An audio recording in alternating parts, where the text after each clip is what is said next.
Bonjour à toi, j'espère que tu vas bien et que tu as la forme. Alors si tu es devant cette vidéo, c'est probablement que le sujet te concerne et que cette peur de décevoir les autres te bloque régulièrement, pour ne pas dire au quotidien.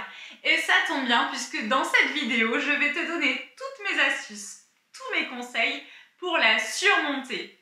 Encore une fois, pas de miracle, c'est bien de regarder des vidéos et de lire des livres sur les sujets qui te concernent, mais c'est encore mieux d'appliquer les conseils congruents à ta situation.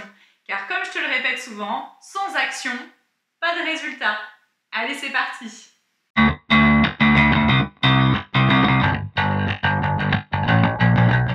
Souvent, la peur de décevoir concerne des personnes qui ont souffert ou souffrent encore d'une blessure d'abandon et ou d'infériorité. C'est cet enfant à qui l'on a demandé la perfection et qui n'était pas reconnu ou accueilli pour ce qu'il était. Suite à cela, et par peur d'être moins aimé ou d'être rejeté à nouveau, cet enfant devenu adulte va s'imposer des exigences démesurées et va épuiser toute son énergie dans cette quête de la perfection qu'il s'est fixée. Il va donc faire en sorte que ses actes ou que sa personnalité collent le plus possible aux attentes que les autres ont de lui, ou en tout cas de l'idée qu'il s'en fait, quitte à s'éloigner de ses propres besoins et de sa vraie personnalité. Le problème, c'est que ce sentiment de n'être jamais assez à la hauteur, assez bon, assez doué, assez intelligent, va persister et l'empêcher de s'estimer et d'avoir confiance en lui. Si tu te sens concerné par ce que je viens de dire, la première étape à suivre est d'accepter que cette peur soit contre-productive. Elle n'apporte rien de bien avec elle. Je te le dis parce que j'en ai fait moi-même les frais. Pendant de longues années, j'étais attachée à cette peur. J'étais persuadée en réalité que si je la lâchais, j'allais forcément baisser mes standards d'exigence, devenir une personne médiocre et me reposer sur mes lauriers. Mais je t'assure que contrairement à ce que tu penses, ce n'est pas une peur qui va t'aider à devenir meilleur, c'est une peur qui va t'empêcher d'avancer, de progresser sur le chemin qui est vraiment le tien.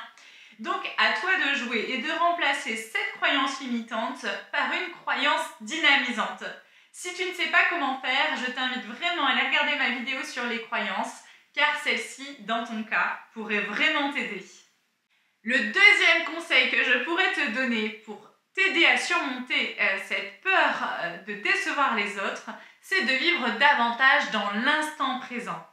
Quand tu réfléchis à l'opinion que pourraient avoir tes amis, ta famille, ton partenaire, ton équipe sur un éventuel échec de ta part, tu n'es pas au bon endroit. Tu es en train de spéculer sur le futur au lieu de vivre l'instant présent. Et en ayant ta tête dans le futur, tu ne pourras jamais être aussi bon que si tu vivais dans l'ici et maintenant.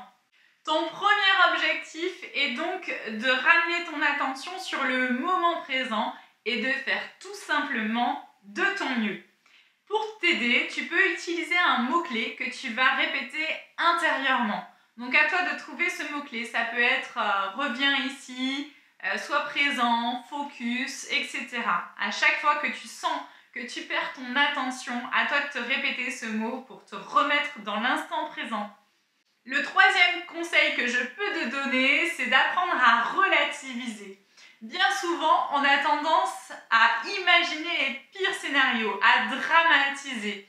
Je me rappelle quand je faisais les premières prises de parole en public, alors c'est-à-dire au lycée, j'étais persuadée à chaque fois que j'avais un oral que je pouvais avoir un blanc, que personne n'allait m'écouter, que j'allais me prendre les pieds dans quelque chose et tomber, provoquant l'hilarité générale de la classe, que ça allait faire le tour du lycée, que j'allais perdre mes amis et que j'allais me retrouver toute seule pendant les 3 années de lycée.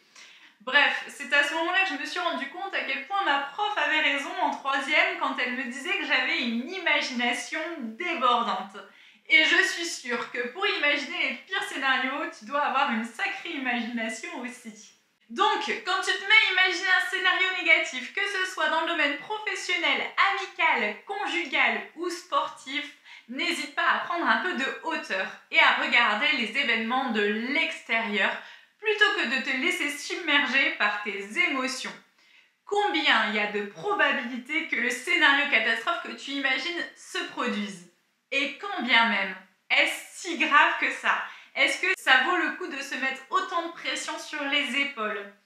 Je sais qu'au début, prendre du recul, c'est être un petit peu difficile, mais je suis persuadée qu'avec la pratique, tu y arriveras. Si tu veux un petit coup de pouce, n'hésite pas à aller t'aider de ma vidéo sur le lâcher-prise. Étape 4. Prends le risque de déplaire. Qu'il s'agisse du cercle familial, amical, sportif ou professionnel, tu as souvent de très hautes exigences envers toi-même. Et si tu prenais le risque d'arrêter d'être parfait? Si tu faisais exprès d'avoir un blanc lors d'une prise de parole en public, si tu ne comprenais rien aux explications pourtant simples d'un de tes amis, si tu oubliais de préparer le repas pour toute la famille. En faisant cela, tu te rendrais vite compte que tes relations peuvent survivre à la plupart des déceptions que tu pourrais infliger, la plupart des petites déceptions que tu pourrais infliger à tes proches et qu'ils t'accepteront et t'aimeront même avec tes petits défauts. L'idée en fait ici est de te rendre compte que tu n'es pas apprécié pour ce que tu fais, mais que tu es aimé pour la personne que tu es. Ce qui nous amène à l'étape 5, au conseil numéro 5, celui de prendre le risque de déplaire et d'assumer ta personnalité. En agissant en fonction des attentes que tu penses que les autres ont de toi, en cachant en fait tes réelles ambitions et ta réelle personnalité, tu sous-estimes les autres et ta relation avec eux et tu t'empêches d'avoir une conversation vraiment constructive et une relation saine. N'oublie pas que tu construis ta vie pour toi. Penser qu'il y a des gens que tu n'as pas le droit de décevoir, c'est un peu te refuser le droit à l'erreur alors qu'elle est hyper formatrice et te refuser aussi le droit d'être toi-même. C'est de te monter tout un tas d'obstacles à ton propre épanouissement personnel et te poser tout un tas de questions qui n'ont pas lieu d'être.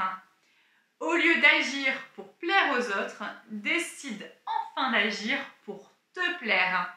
Ce qui suppose de connaître ce qui est important pour toi, tes valeurs, et de vivre en accord avec elles, car pour moi, et je te le redis encore une fois, c'est le b.a.-ba pour être heureux dans la vie. Pour connaître tes valeurs, n'hésite pas à aller faire le quiz que j'ai mis sous la vidéo que j'ai faite sur le sujet.